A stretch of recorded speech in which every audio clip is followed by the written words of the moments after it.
What's up, man? This is your guy Singati again, man. Struggle Zone. Welcome to Struggle Zone, everybody, man. Look, check this out. I really want to talk about this thing that's been going on within the media about this ADOS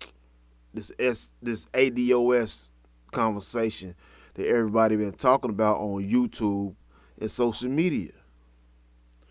Now, look, this is my thing. We getting a lot of kickback and catching a lot of flack for finally standing up and saying, okay, everybody else is getting something except for us. And the main people who's having a problem with what we're saying or what the ADS community is saying is immigrants that come from the continent of Africa, and also people, so-called black immigrants that come in from the Caribbean. Man, look, our people in the U.S., man, we've been fighting for everybody, right? We can no longer afford to fight for everybody. While we're fighting for everybody else and lifting them up, we're still at the fucking bottom. We can't have it both ways. And before I go further, let me say this also. A lot of the people who's also putting their 2 cents in is these Pan Africans.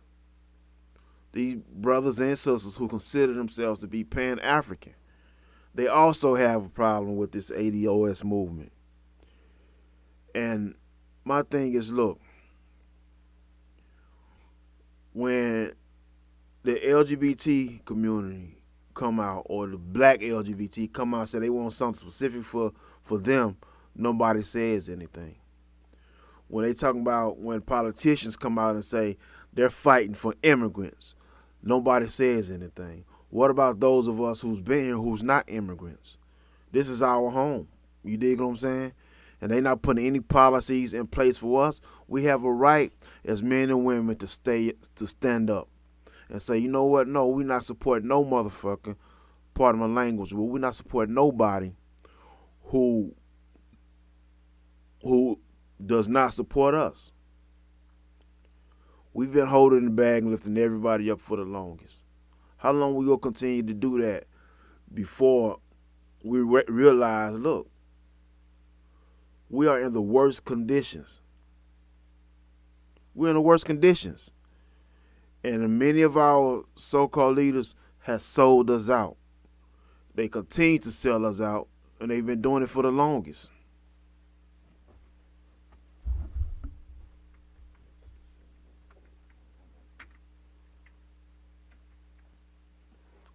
And another thing, when we talk about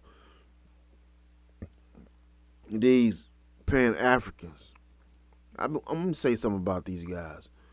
But these dudes don't realize that before, let's say for instance, if you have people who's ADS who's also wanted to subscribe, if you have people who's ADOS and also wanted to subscribe to the Pan Africans ideology, look, how are you going to do it? Because Africa is divided within itself already. That's the first thing. The second thing, these guys has been talking about this Pan-African ideology for nearly 100 years. They have not built one tangible institution for our people. Period. It's a waste of time. They haven't even, I'm not going to say they haven't tried, but nothing has come from it. Nothing has come from it. We have been here longer than everybody. And we have a right to start looking out for ourselves and ourselves only. You dig what I'm saying? That's straight up. These guys been around so long, and like I said, they haven't established one tangible institution. They haven't connected with any African governments to get anything moving. They've been around all this time. They haven't done anything. And now they're coming out and trying to bash and discredit the ADOS movement. People who actually trying to get some tangibles and get some things done. Try to do things that they was unable to do up under their paradigm. And they're trying to stop it. You dig what I'm saying? It's absolutely ridiculous, this Pan-Africanist ideology. It's ridiculous. It's not logical. And they don't use any type of reasoning and comprehension when dealing with what they claim they're about. So that's my issue with these guys, man. And for the immigrants from Africa, Mexico, Guatemala, the Caribbean, South Central America, wherever you coming from, you only have a couple choices. You can either support us if you have resources that can help us out on our journey to build for our people, then do it. But if you don't have anything to offer and you only trying to come to here and tell us what to do and what not to do, you dig what I'm saying? We're not trying to hear it. We are not trying to hear it, because you can't tell me anything. And another topic that I want to touch on right quick before I go further is this issue where they come here and they are very, very disrespectful. They come here and tell us that we lazy, we got opportunities, and that we lazy, as if this government haven't plotted against us from day one. You dig what I'm saying? How are we lazy when we have $1.3 trillion of spending power in this country? $1.3 trillion. Our problem is that it's not organized. I can admit that. It's not organized as our issue. But we have the money. $1.3 trillion. How do you acquire that much money, spendable money, or income by being lazy? It doesn't happen. Our people have able to acquire that because we worked our ass off. We are just very disorganized right now. But you don't have a right to come here, run from your country, because you don't want to put in the work in your own country. You don't want to stand up and fight and defend your people in your own country. You run, come here, and then try to look down on us as if you have something better. If you was really that great, then you would have fought and changed things in your own country like our ancestors did. When our ancestors going through the lynchings, going through having the towns and things that they built and established economics for themselves, when it was burned down and all these other things, nobody was there to save us. We didn't run anywhere. There was nowhere that we could run. Nobody came to our rescue. You dig what I'm saying? But y'all don't want to fight for your own country. Y'all want to come here and pass judgment on us as if you're better. That's what people have a problem with. It's the disrespect. You can't come in another man's home with all this blatant disrespect and then expect everything to be all rosy or whatever. You can't do that. You dig what I'm saying? And expect for people to continue to let that go on forever. We let it go on long enough because we had a lot of our so-called leaders that we looked up to, that we believed, and come to find out they were sellouts. Most of them sold our people out, man. And some of the people that y'all love so much sold us out. They sold us out. And they still selling us out to this day. People talk about whether we vote Democrat or Republican. Let me say this. In the early years, black folks was mostly Republican. It was the Democrats that voted against the Civil Rights Bill. It was the Democrats that gave you the KKK. It's the Democrats that set up redlining everything to keep you disenfranchised. It was the Democrats that set up the abortions to keep you from being born. The Democrats did this. I'm not a Republican. I say the hell with both parties, and we create our own. That's what I say. You dig what I'm saying? But that's neither here nor there. The point is that we've been fighting for the longest, but we're fighting for people who's not fighting for us. And people's constantly talking about these immigrants that's coming in, but dig this here. We have a right to be skeptical of immigrants. We have a right to be skeptical of it. For one, when the Mexicans and Guatemalans and Hispanic people moving into L.A., what do? They start killing the black people that was already there, attacking them, and there was a lot of fighting stuff going on because of that. And now when you go to L.A., it's mostly Hispanic. In a community where it was predominantly black. You dig what I'm saying? They had to leave out because of the violence that was imposed on them. So now they want us to fight and bring these same people here. And what people is not talking about is that immigration historically has been used as a tool to undermine the indigenous or the black people here in America, in the U.S. That's a fact.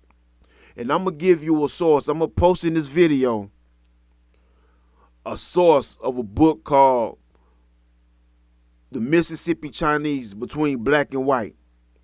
You can go get it on Amazon. I think it costs like $34, $40 something or something like that, if I'm not mistaken. I bought it last year. And what happened was they were called coolies.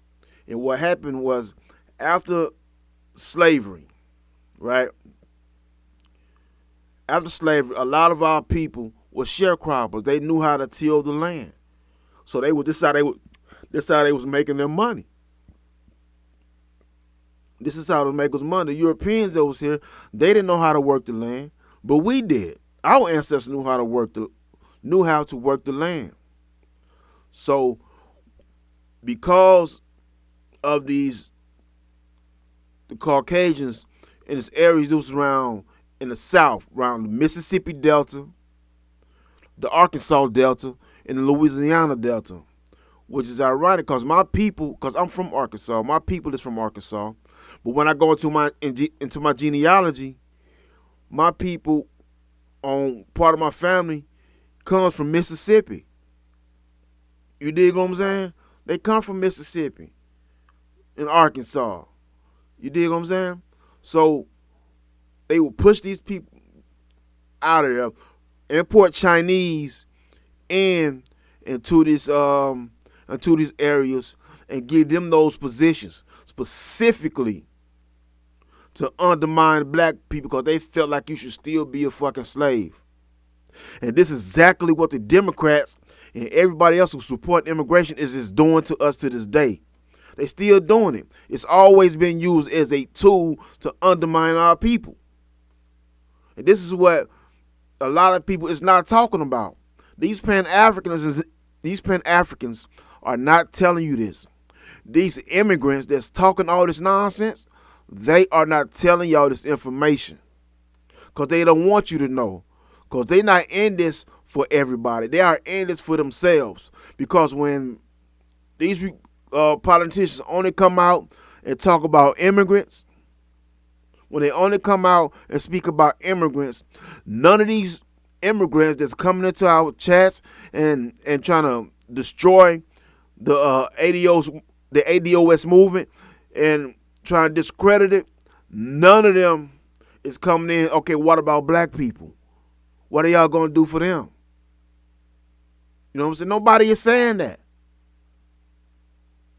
But when we come out and speak for ourselves, now these immigrants talking about what about us? See, everybody want to be on a bandwagon. I'm going to tell you why, because nobody does the things that we're able to do naturally. So if we just take control of our natural talents, we'll be all right. You dig what I'm saying?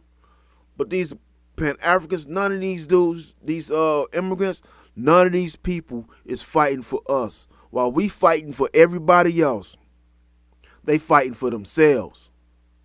This is why they have a problem. They shouldn't have a problem of us wanting better for ourselves. They shouldn't. They already have policies that's going to directly affect immigrants. That stuff is already in play, but they don't have anything that directly affects us in their policies, in their campaigns. It doesn't exist. So everybody get to say something except for us. And I listened to a video. I'm not even going to mention this idiot's name, but it was a panel of Pan Africans. You have a brother on there and a couple sisters was on there, and they was defending the ADOS against these other Pan Africans.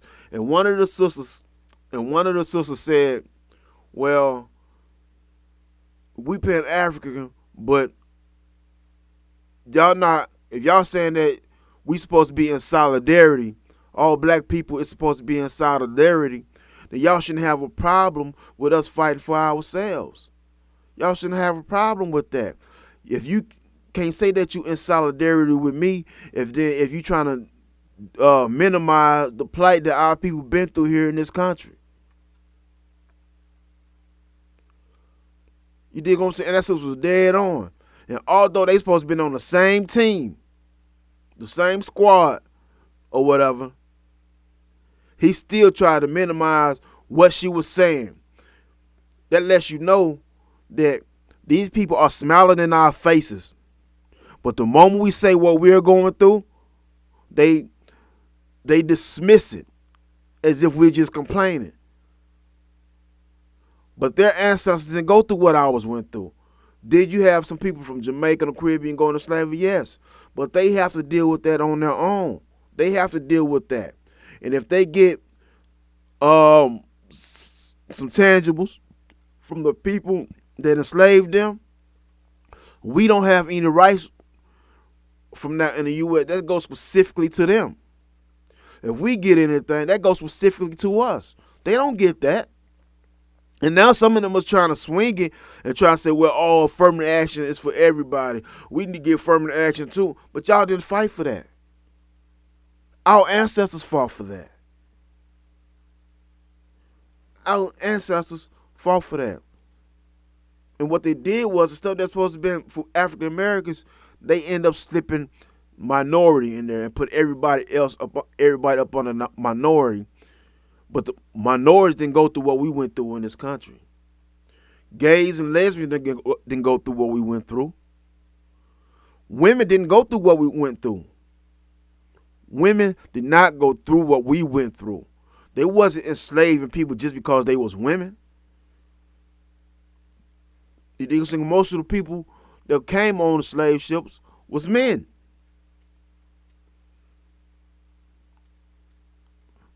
During no time, black men didn't get nothing that black women didn't get. No, that's false. So this is what I'm saying, man. I don't want to keep everybody too long, but let me say this before I get off of here. Go look up this book. I'm posting it again. Go look up this book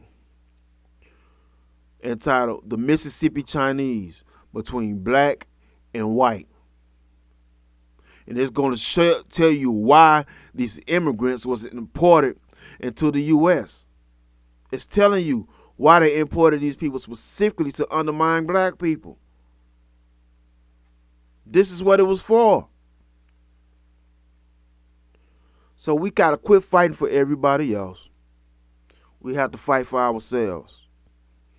You dig what I'm saying? And for the immigrants who come here and got something to say, look, if you really and truly cared about us, man, then you wouldn't have nothing to say on this issue. If you really was an ally of ours, you wouldn't have nothing negative to say on this issue. You would not try to discredit it.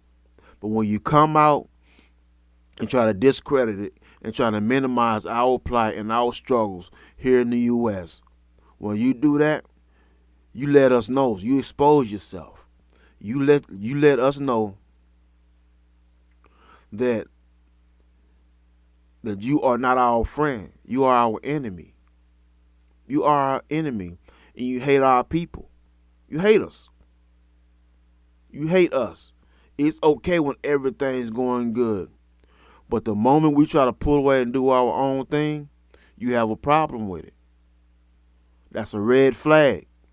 At least for me, that's a red flag. It's suspect.